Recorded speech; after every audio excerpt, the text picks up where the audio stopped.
Good evening from London. Welcome to Piers Morgan Uncensored. It's the world exclusive interview that's got the whole world talking, and I have a vested interest because I'm the one that did it. Days before the Football World Cup, football's biggest ever star has rocked the sporting world. We're running it. They're talking about it. You can see the entire interview. Interview to Piers Morgan. Just breaking in England, an exclusive interview between Piers Morgan and Cristiano Ronaldo. He's done this huge, high-profile interview. It's now gone outside of football media, outside of sports media, and now is in mainstream news reports. Cristiano Ronaldo, who has said he is being betrayed by his club.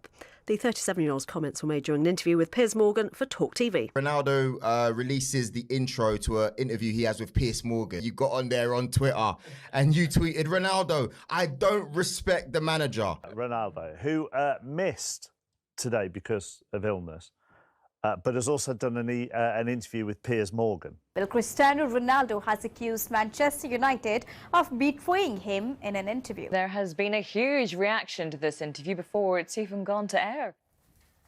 And here are some of the papers around the world, in fact, from America. We've had Australia. You've had, of course, all around the UK, Spain, Italy. I've had messages on Twitter from everyone, pretty much.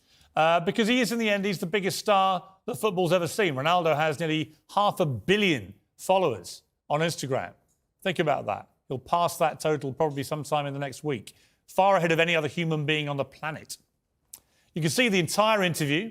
We've titled it 90 Minutes with Cristiano Ronaldo, right here on Piers Morgan Uncensored on Wednesday and Thursday nights, a two-parter, both shows starting at 8 o'clock. It's one of the most explosive interviews, certainly, that I've ever done. Tens of millions of people have already viewed the two short clips we released last night, and there are more fireworks coming later this evening. Because when Ronaldo speaks, people listen. He's not just, in my view, the greatest footballer of all time. He's a global megastar. He's, of course, highly paid too. And he's extremely commercially viable to any club. Sales of his shirts at Manchester United broke all records within 24 hours of him going back. And after a year in which many people, including some of his ex-teammates, have blamed him for the decline at Manchester United, he simply decided he'd had enough. They're trying to force you out. Yes, not only the coach, but the other 2 or 3 guys there around the club. At the senior executive level? Yes, that I felt betrayed. And you think they're trying to get rid of you?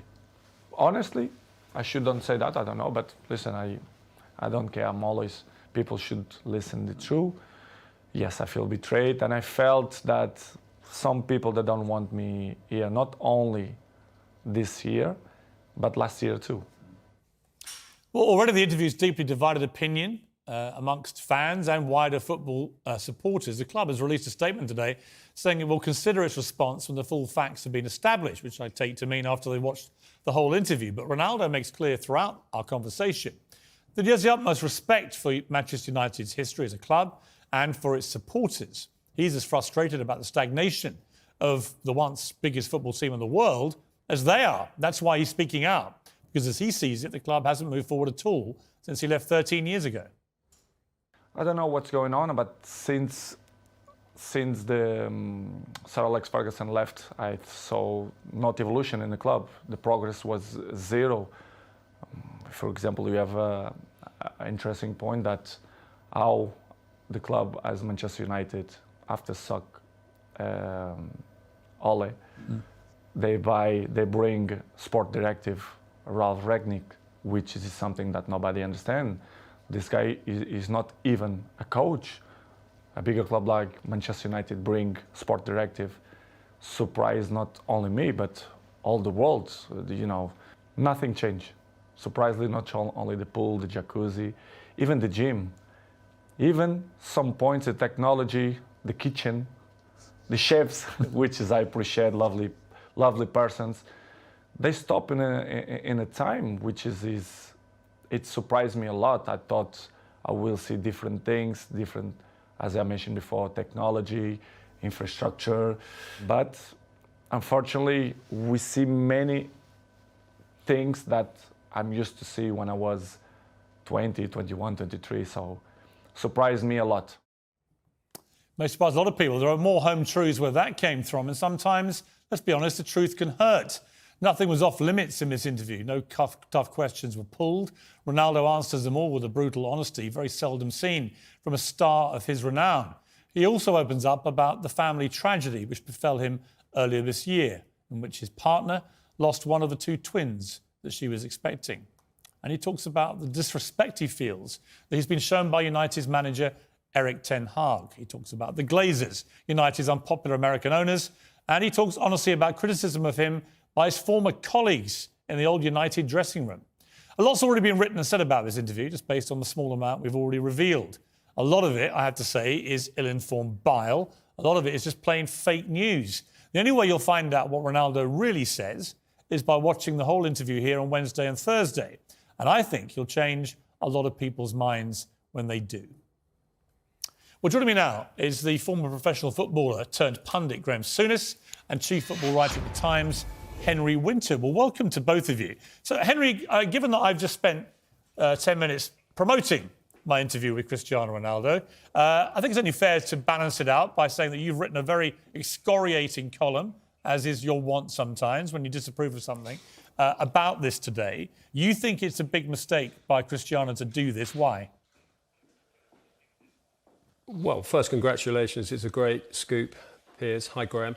I think I'm just reflecting the views of probably the majority of Manchester United fans that this legend of the game, as you say, certainly one of the greatest, probably top 5 players of all time, is slightly tarnishing his reputation in terms of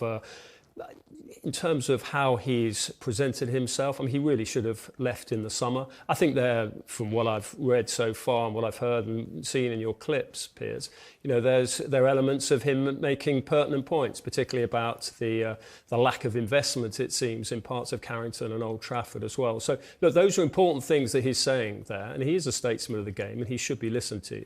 So I think it's an important interview. But I just think the timing of it, coming the day after Manchester United had a really gutsy win at Fulham. A young kid comes on, Garnacho's the future of the club. And I just think, talking to fans, and I'm sure ex-players will echo this, is that you have to respect the manager. And I think actually Ten Hag has been pretty respectful, because anyone who's seen Ronaldo play this season, he's 37. He's played, I think, 520 minutes in the Premier League, 1 goal, no assist. Look, he's been a fabulous player for Manchester United, Real Madrid, and clearly still with Portugal. But he's not the force that he was. And Ten Hag, new manager, new era. OK, before I go to Graham Souness, I just want to play a clip to both of you, which is a new clip from the interview, which I think may just give a little bit more insight into why Cristiano Ronaldo feels quite so disrespected by people that are running Manchester United right now. And I'll tell you the background to this, is there was a huge furore, as you know, Henry, about him not coming back to Manchester United in the pre-season when he should have done. A lot of speculation that it was to do with him wanting to leave the club and get away and everything else. In fact, as he reveals to me in the interview, it was because his little daughter, Bella, 3 months old at the time, who had survived this terrible tragedy in which her twin brother had died, she got bronchitis so bad that she was in hospital for a week. And he felt duty-bound as a father, I'm sure we'd all understand this, to stay with her. I want to play the clip and then just see whether this perhaps slightly changes your mind. Let's watch the clip. You'd lost your baby son and now your baby daughter's in hospital. Exactly. And you must have been absolutely I beside spoke with the yourself. directive and the president of Manchester United, and then kind of that didn't believe that something going wrong, which is make me feel bad. Really? Yes. They didn't believe you. They believe it, but in the same way, they are never ever going to change the health of my family for the football. Never. Now or 10 years behind or forward. And it's something that really hurt me because they doubt of my words that I struggle, especially Bella and Gio. We had 1 week in hospital because the Bella have a big problem. And I didn't go to the pre-season because of that, because I didn't was allowed to leave my family if something happened to do it the pre-season, because I think it wasn't not fair to leave my family for a pre-season. This is why I didn't go. Now, when he said that to me, Henry, I have to say I was pretty shocked. And obviously I've not been able to put this to Manchester United. I don't know exactly who he spoke to, who didn't believe him. But the whole concept that anyone at senior level at Manchester United doubted Cristiano Ronaldo's word about his 3-month-old baby, given what had happened to his family 3 months before, I find pretty shocking, actually. And it's unsurprising to me that that led to the breakdown in the relationship.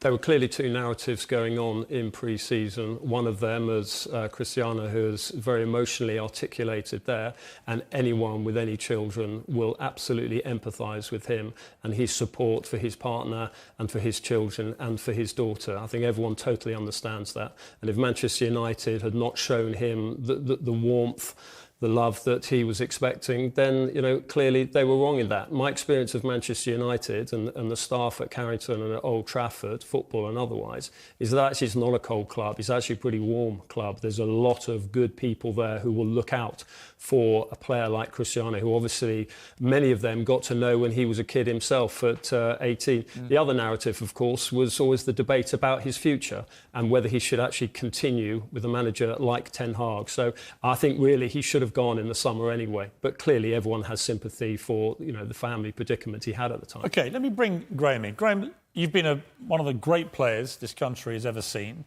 a terrific manager as well. You've been on both sides of this fence. And I listened to you this morning on TalkSport. Very interesting stories you were telling about your time at Liverpool and when similar things had happened to you and how you reacted and felt. What do you make of all this? Was Cristiano Ronaldo entitled to come out and have this say in this interview with me? Well, that revelation that we've just watched, United will come out and deny it. They have to. They've not shown compassion at such a terrible time for... Not believing him. Ronaldo. His daughter was in hospital. They have to come out and deny that. I mean, my take on that, whenever I was managing, I would leave it entirely up to the individual if their family were having a baby, if their wives were having a baby. So I'll leave it until you take as much time as you need, or if there's an illness in the family, take as much time as you need. We'll see you when we see you. So I'm sure United will come out and deny that. They will have another side to that story. I get Ronaldo's argument. I think, as much as people think they shouldn't cut him some slack, Ronaldo has a standing in the game which is quite unique. Is he the best player there's been? There's a real argument for him. I mean, I personally think it's him or Messi. His stats would suggest it's him. The fact he's done it in different leagues would go in his favour as well. But there's no doubt about it. He can sit in the room with anyone that's ever played football and say, you know what, I think the best that's ever played.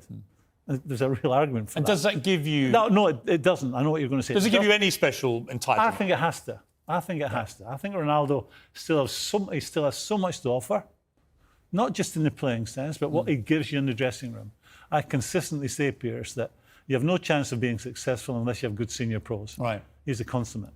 He's still got, it seemed to me, I sat with him for nearly 2 hours. He's still got this hunger burning inside him to win more big trophies, to break more records, to be more successful. And what he really craves is an environment around him that can enable all that to happen.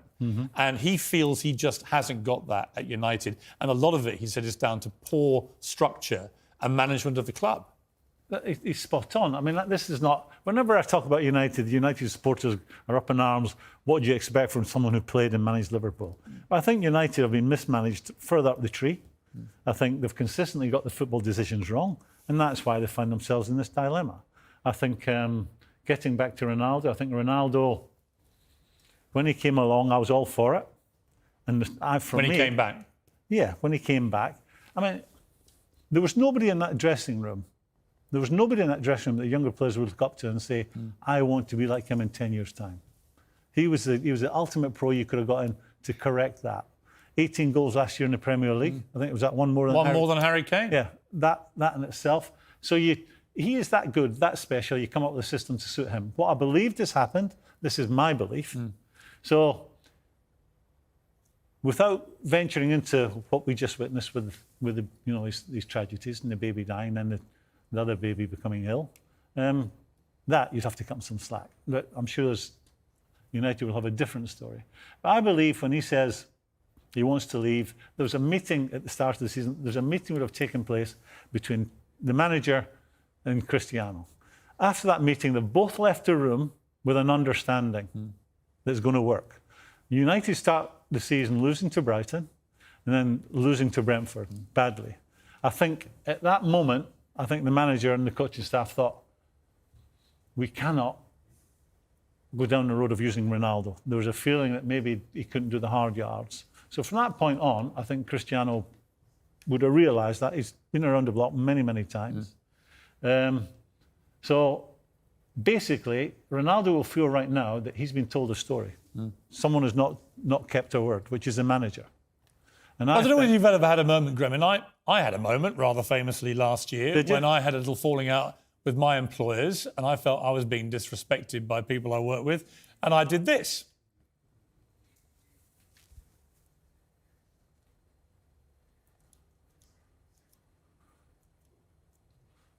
And I, to be honest, don't regret doing that at all. So I kind of get, let me go back to Henry for a moment. I kind of get that if you're Ronaldo, one of the great players to ever play the game, and you feel disrespected professionally in terms of what is happening on the pitch and the way you're being used, being benched, being dropped, being publicly scolded, you know, the mixed messaging of Ten Hag not bringing him on against Manchester City when they got a thumping and saying he did it out of respect for Ronaldo, and then literally a week later trying to bring him on with 3 minutes left when they're winning 2-0 against Tottenham, apparently showing the complete opposite attitude. If you feel there's been this build-up of all this kind of disrespectful stuff towards you, and you have in the background this awful personal stuff going on as well, and you feel that the club has even doubted your word about some of that, I can see how we've reached this point where he feels enough and has come out all guns blazing.